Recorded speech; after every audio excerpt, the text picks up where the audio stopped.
so this album, to me, it just seems like coming to terms with some sort of maturity, you know, finally shedding that adolescent trip, which is super fun.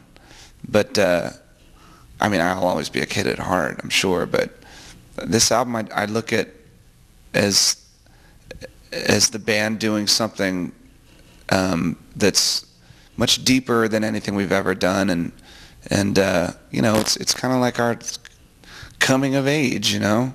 We're finally at the point where we really feel like we can do anything, and it can last forever. Let's talk about Pretender briefly. Was that an obvious for you, that was even going to be a single, or do you even think about things like that Well, anymore? you sort of think about it a little bit, but you don't use that as your inspiration to write, you know.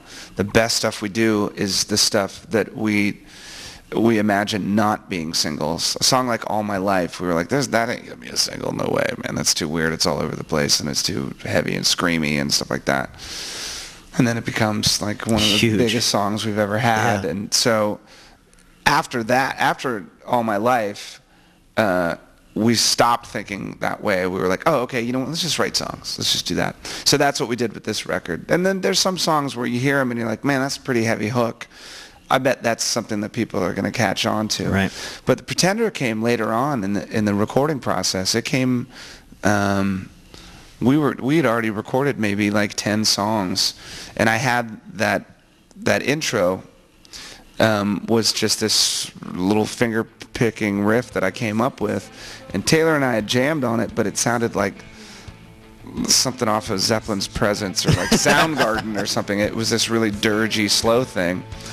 And so I sat upstairs and just came up with this idea really quickly, and I said to Taylor, dude, I think I have an idea for this song. And usually when it comes to writing stuff, usually it's Taylor and I'll come first, and I'll say, hey, I have this idea, and we'll come up with some sort of arrangement together. And I listened to the 10 songs, and I thought, man, you know what, we need like an opener. We need an up-tempo song, you know, because there's a lot of dark shit on the record. We need something to really blast. What if I say I'm not like the others? What if I say I'm not just another one of your plays? You're a pretender.